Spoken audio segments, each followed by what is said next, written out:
Dalam insya Allah 5 tahun ke depan ada 600 triliun. Saya nggak bercanda loh. Jangan pengusaha kulit kayak saya begini. Pengusaha mana juga sih yang punya proyek sampai 600 triliun? Ayo, mana coba?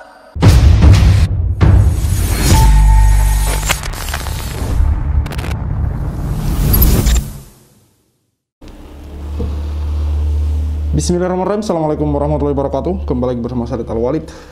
Kasus-kasus yang menyeret nama Yusuf Mansur ini terus membayangi Yusuf Mansur. Sudah beberapa tahun belakangan ini kasus-kasus ini selalu mengikuti dan membayang-bayangi Yusuf Mansur. Beberapa waktu ke depan kita akan melihat pemilihan presiden di tahun 2024. Juga nanti ada pemilihan caleg baik itu DPR maupun DPRD, teman-teman. Dan di sana Yusuf Mansur ikut dalam menjadi calon DPR dari Perindo, teman-teman. Saya juga sudah tampilkan di short video kami, teman-teman, di mana di situ ada banyak artis-artis yang ikut mencalonkan diri sebagai calon anggota DPR dari berbagai partai, teman-teman. Dan video itu diunggah di salah satu akun Twitter yang mana itu berbentuk sarkas, yang mana para netizen merasa bahwa sebagian dari orang-orang ini itu tidak memiliki kualifikasi sebagai orang yang paham tentang politik, ujuk-ujuk atau tiba-tiba saja terjun di dunia politik. Salah satunya bagi saya adalah Yusuf Mansur. Bagi saya, ini pendapat pribadi saya, Yusuf Mansur tidak memenuhi kualifikasi sebagai orang yang bisa nantinya mewakili suara kita di parlemen, teman-teman. Salah satunya adalah karena orang ini masih banyak terkait dengan kasus-kasus yang diduga kuat merupakan penipuan investasi. Ada investasi batubara, Hotel City, patungan tabung tanah, patungan umroh Merdeka, terus Kondotemo Yafidi, batubara, Paitren ini ada mitra Paitren, ada juga karyawan Paitren, yang mana tanggal 24 nanti Yusuf Mansur dan Paitrennya ditunggu oleh Pengadilan Negeri Bandung gitu. Yang mana saya bilang di awal tadi bahwa kasus-kasus ini terus-menerus membayangi Yusuf Mansur dan terus-menerus mengejar Yusuf Mansur, mau tidak mau, karena ya memang dia yang harus bertanggung jawab gitu. Tanggal 2 November ini juga perkara yang menyangkut atau menyeret nama Yusuf Mansur juga akan disidangkan di Pengadilan Negeri Bogor. Di sini dari Toibah TV berjudul Perkara Yusuf Mansur di Bogor menggugat penggugat undang masyarakat saksikan sidang. Jadi bagi masyarakat yang memiliki waktu luang di tanggal 2 November nanti akan ada sidang yang menyeret atau membawa nama Yusuf Mansur sebagai pihak yang tergugat. Di sana juga ada BMT Darussalam, PT Adiansa, di Partner Perkasa, dan juga di sini kalau saya tidak salah ini BMT Darussalam dijadikan tergugat pertama, dan turut tergugat juga ada Daku. Sekali lagi saya mau katakan bahwa ada banyak kasus-kasus yang menyeret atau membayang-bayangi nama Yusuf Mansur, teman-teman. Insya Allah kami berencana untuk tanggal 2 November nanti langsung menghadiri persidangan ini, langsung merekam, dan saya berharap ini bisa direkam sehingga kami bisa tayangkan secara full dengan suara atau dengan audio dan video yang jelas, sehingga masyarakat bisa melihat proses jalannya sidang yang menyeret nama Yusuf Mansur ini, teman-teman. Ini mengenai kasus batubara. Baik, kita simak wawancara Pak Darso Arif dan Pak Zaini Mustafa. Pak Zaini Mustafa, Pak Sudaryanto, setelah memasukkan gugatan di PN Bogor tanggal 3 Oktober yang lalu, perkembangannya bagaimana, Pak? Ya, jadi hari ini Pak Darso, saya sedang berada di Pengadilan Negeri Kota Bogor, berkaitan dengan gugatan yang saya ajukan terhadap BMT Darussalam Madani yang berada di kota wisata, kemudian Yusuf Mansur dan kawan-kawan itu, karena sudah hampir 2 minggu, sudah lebih dari 2 minggu saya belum mendapatkan panggilan. Maka hari ini saya mengecek apakah sudah ditentukan hari sidang dan panggilannya kapan gitu Pak Darso. Dan ternyata setelah saya cek tadi, petugas dari Pengadilan Negeri Kota Bogor mengatakan bahwa sidang sudah dijadwalkan, yaitu bertepatan dengan hari Kamis tanggal 2 November 2023 Pak Darso, sidang perdananya. Sidang perdana ya Pak? Iya. Nomor perkaranya Pak Jenny, biar kami tahu itu. Nomor perkaranya di 147 garing PDTG garing 2023 garis miring PN Bogor Pak. Pak Jenny, biar kita ingat di review sedikit soal gugatan Pak Zeni ini Pak. Iya. Berkaitan gugatan ini adalah atas nama investor Ilis Siti Rohmah yang menanamkan investasinya berkaitan dengan usaha yang digalang oleh Yusuf Mansur berkaitan dengan bisnis batubara yang berada di Kalimantan Selatan atau lebih dikenal dengan JBN. Jadi investor JBN begitu. Jabal Nur. Jabal investor JBN Jabal Nur yang akhirnya menjadi Jabal Nur itu. Berkaitan dengan investor, klien saya ini sebagai investor itu kan telah menyetor dananya di 2009 itu 250 juta. Perjanjiannya, di dalam perjanjian itu setiap bulannya akan mendapat keuntungan 10% Pak Darso. Dari nilai investasi? Dari nilai investasi. Namun dari 2010 itu sampai dengan gugatan ini diajukan, baik itu BMT, Yusuf Mansur dan kawan-kawan itu tidak pernah membagikan keuntungan yang dijanjikan dan juga tidak mengembalikan modal yang di-store gitu Pak Darso.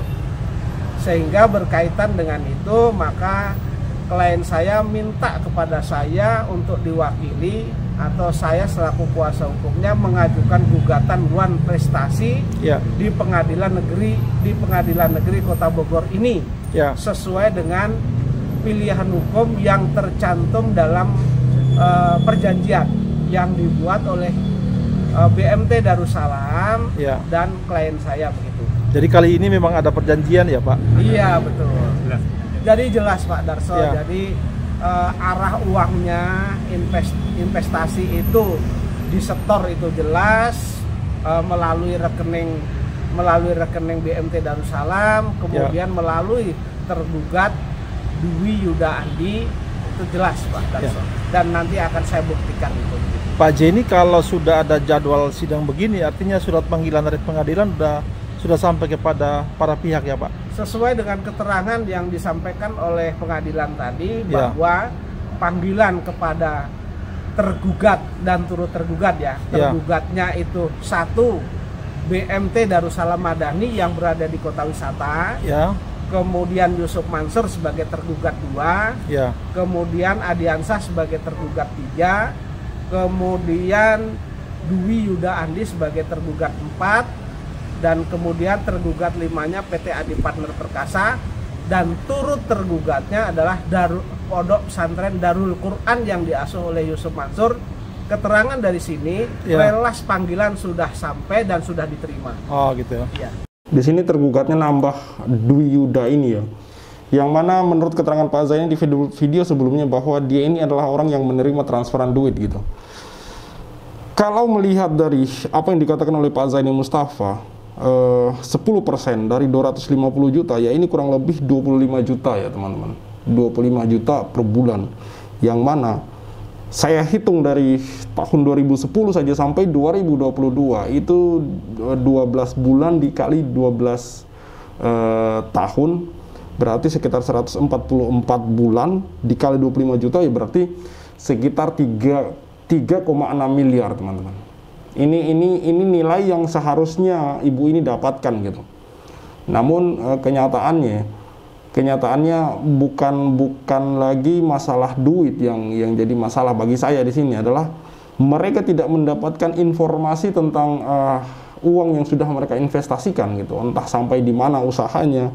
Bahkan yang menjadi pertanyaan terbesar saya adalah apakah tambangnya ini memang betul-betul ada atau bagaimana gitu loh.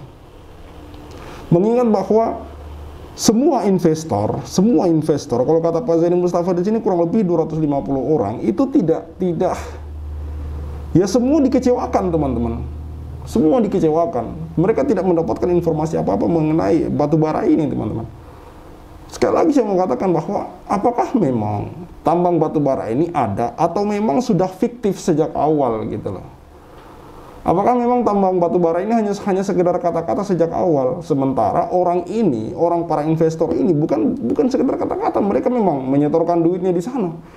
Kalau saya tidak salah ingat dulu 1 tahun yang lalu sempat kami tangkap perkataan salah satu korban yang mengatakan bahwa ada yang sampai menjual rumahnya karena percaya dengan Yusuf Mansur untuk menginvestasikan uangnya di investasi tambang batu bara ini teman-teman. Sampai menjual rumah gitu. Ada yang pakai uang pensiun segala macam. Artinya ini benar-benar luar biasa apa yang dialami oleh korban gitu. Luar biasa kepahitan yang dialami oleh para korban gitu. Dan di sini Pak Zaini Mustafa ini adalah salah satu korban. Dia juga lawyer, tapi ya dia juga salah satu korban dari investasi tambang batu bara ini. Beliau ini berinvestasi kurang lebih 80 juta di tahun 2009 itu teman-teman. Pak, di antara kita banyak yang bertanya kenapa Pak Zaini mengikutkan pesantren Darul Quran sebagai turut tergugat dalam gugatannya Pak Zaini, Pak? Jadi begini, ya. Sesuai dengan instruksi tergugat 2, Jam'an Nur Khatib Mansur alias Yusuf Mansur itu, bahwa bagian Yusuf Mansur itu agar diserahkan kepada pondok pesantren Darul Quran, ya, yang besarnya itu setengah daripada keuntungan yang dijanjikan. Dari keuntungan itu pertamanya kan 28,6%, ya. Jadi pondok pesantren itu nanti akan menerima 14,3% dari keuntungan. Dari keuntungan. Kalau itu tidak diikutsertakan, tentu gugatan akan menjadi kurang pihak. Iya. Ya. Pak Zaini juga kan pernah gugatan di Pengadilan Negeri Jakarta Selatan. Iya. Itu Darul Quran juga diikutkan sebagai turut tergugat. Sama, ya. Iya. Karena di dalam alat bukti adalah yang pertama adalah proposal ya. Ya. Proposal yang dicetak oleh BMT Darussalam itu menyatakan bagi-bagiannya jelas. Iya. Separuh dari 28,6% itu masuknya ke Darul Quran, itu ya. bagian Yusuf Mansur. Ya. Sementara yang separuh lagi dibagi menjadi 2, BMT Darussalam itu mendapat 3% sebagai penata usaha, ya. Kemudian 11,3% itu adalah haknya para investor gitu. Ya. Ya. Selama persidangan Pak Zaini itu Darul Quran tidak pernah kirim kuasa hukumnya, Pak, atau gimana, Pak? Waktu persidangan di Pengadilan Negeri Jakarta Selatan melawan pribadi saya, ya. Itu relas dari Jakarta Selatan kemudian didelegasikan ke Pengadilan Negeri Tangerang, ya. Itu sampai kepada Darul Quran, namun Darul Quran tidak mau menerima dan takut, Pak, begitu. Gitu ya, Pak? Iya. Alasan mereka apa, Pak? Alasan mereka tidak mau terima, memang diperintahkan untuk tidak menerima. Siapa yang perintah? Tapi pengadilan kan sudah menjalankan tugasnya, ya. Lalu dia menyampaikan kepada kelurahan gitu. Siapa yang perintahkan Darul Quran untuk tidak menerima? Ya bosnya, Pak. Oh. Iya. Jadi kalau anak buahnya itu kan hanya sebagai wayang saja, kemudian dalangnya mungkin yang melarang untuk diterima. Iya. Bosnya Darul Quran iya, maksudnya. Tapi pengadilan kan ketika orangnya tidak mau menerima, tentu ada jalan lain, yaitu disampaikan kepada kelurahan dan itu sah, Pak. Gitu ya, Pak? Iya. Jadi sidang perdana tanggal 2 November 2023, Pak Darso. Saya harap kepada para netizen, kepada para pendukung, kalau mau datang silahkan datang, karena ini sidangnya terbuka. Ya. Dan saya pengennya perkara itu fair, tidak ada yang ditutup-tutupi. Ya. Ya, itulah penyampaian dari Pak Zaini Mustafa. Beliau berharap bahwa tanggal 2 November nanti netizen yang mengikuti video kami atau mengikuti perkembangan mengenai kasus-kasus dari Yusuf Mansur ini silahkan untuk menghadiri sidang di PN Bogor, teman-teman. Insya Allah kami juga akan datang ke sana untuk meliput, untuk merekam perjalanan sidangnya seperti apa, teman-teman. Mudah-mudahan kami dapat izin. Dan saya juga sudah hubungi Pak Zaini Mustafa ini, dan menurut beliau katanya insya Allah bisa untuk diliput dan minta izin di waktu itu gitu, di waktu beberapa saat sebelum merekam, teman-teman. Makanya saya berharap ini semoga bisa direkam, karena saya insya Allah dan tim akan berangkat ke Bogor untuk merekam perjalanan sidang ini agar masyarakat bisa melihat bagaimana proses sidangnya. Dan saya berharap, saya ingin kasus ini kita benar-benar kawal, teman-teman, sehingga berjalan seperti apa adanya, senatural, dan tidak ada yang ditutup-tutupi, tidak ada yang kemudian dibuat-buat, dan tidak ada opini-opini liar dari masyarakat. Dan saya berharap kasus ini, sidang ini bisa kemudian membuat penggugat atau korban atau investor ini kemudian haknya bisa dikembalikan, teman-teman. Karena uang yang mereka setorkan itu harapannya banyak, teman-teman. Tidak sekedar mereka membuat uang itu mandek atau uang itu mengendap saja gitu, 250 juta, ratusan juta, teman-teman. Mengendap begitu saja. Kalau misalkan saja waktu ini bisa kita putar, mungkin uang 250 juta itu bisa mereka putar, dan sekarang mungkin sudah nilainya menjadi banyak, teman-teman.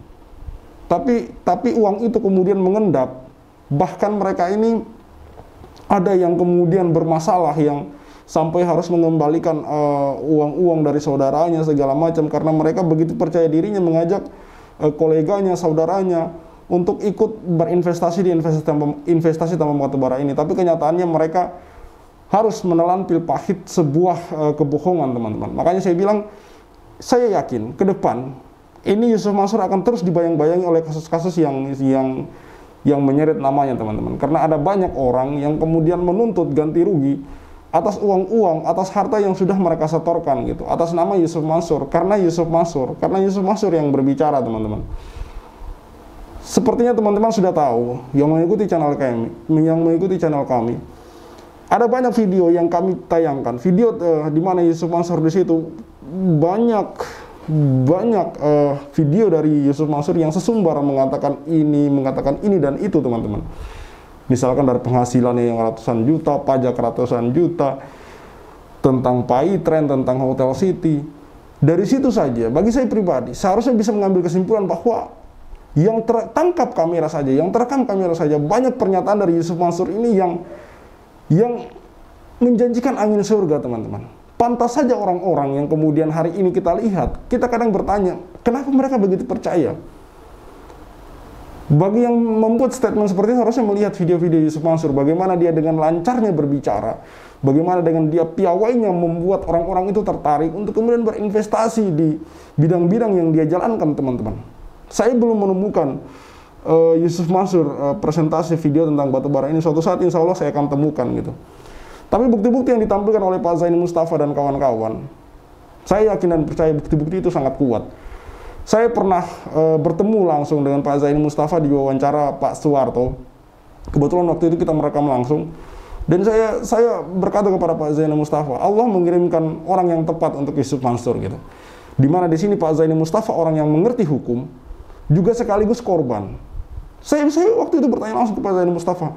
Proses dia kemudian mau berinvestasi senilai 80 juta, itu saya langsung di situ geleng-geleng kepala, saya mengatakan bahwa memang Allah mengirim Pak Zaini Mustafa ini sebagai orang yang tepat gitu, karena di samping dia mengerti hukum, dia juga sebagai korban. Artinya dia mengalami langsung bagaimana dia melihat Yusuf Mansur, perkataan Yusuf Mansur tidak sesuai dengan kenyataan yang kemudian terjadi gitu. Dia melihat bagaimana Yusuf Mansur tidak menepati janjinya, sehingga kemudian dia terjun sebagai lawyer gitu. Karena memang dia juga ahli di bidang situ, tidak asal-asal sebagai lawyer. Saya juga bertanya di mana dia kuliah, dia sekolah, track recordnya gitu. Ternyata dia beracara bukan cuma pada saat kasus Yusuf Mansur ini, jauh sebelum kasus Yusuf Mansur memang beliau ini sudah sering beracara. Makanya saya bilang beliau ini lawan yang tepat buat Yusuf Mansur gitu, sebagai lawyer dan juga sebagai korban. Dia mengalami langsung, teman-teman. Baik, cukup sekian dari saya. Silahkan nanti disaksikan untuk sidang tanggal 2 November. Kami usahakan untuk live kalau bisa live. Tapi kalau tidak, kami hanya akan rekam biasa dan kami akan upload insya Allah di tanggal 3 November ya, teman-teman. Silakan nanti diikuti untuk kemudian sidang Yusuf Mansur sebagai tergugat 2 dan BMT Darussalam sebagai tergugat pertama. Di sini juga ada Adiansa, di partner perkasa, dan juga turut tergugat Daku. Karena seperti yang dikatakan oleh Pak Zaini Mustafa, kenapa Daku ini sebagai turut tergugat? Tadi Pak Zaini Mustafa mengatakan bahwa di situ Daku menerima uang masuk dari uang yang diinvestasikan oleh investor ini, dari keuntungan senilai 14% lebih, teman-teman. Artinya memang di sini Daku berhak untuk dituntut, teman-teman, karena dia sudah makan uang dari para investor ini, teman-teman.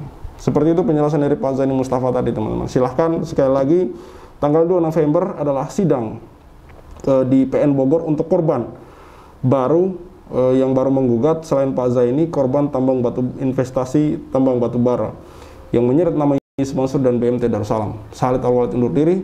Wassalamualaikum warahmatullahi wabarakatuh. See you on the next videos.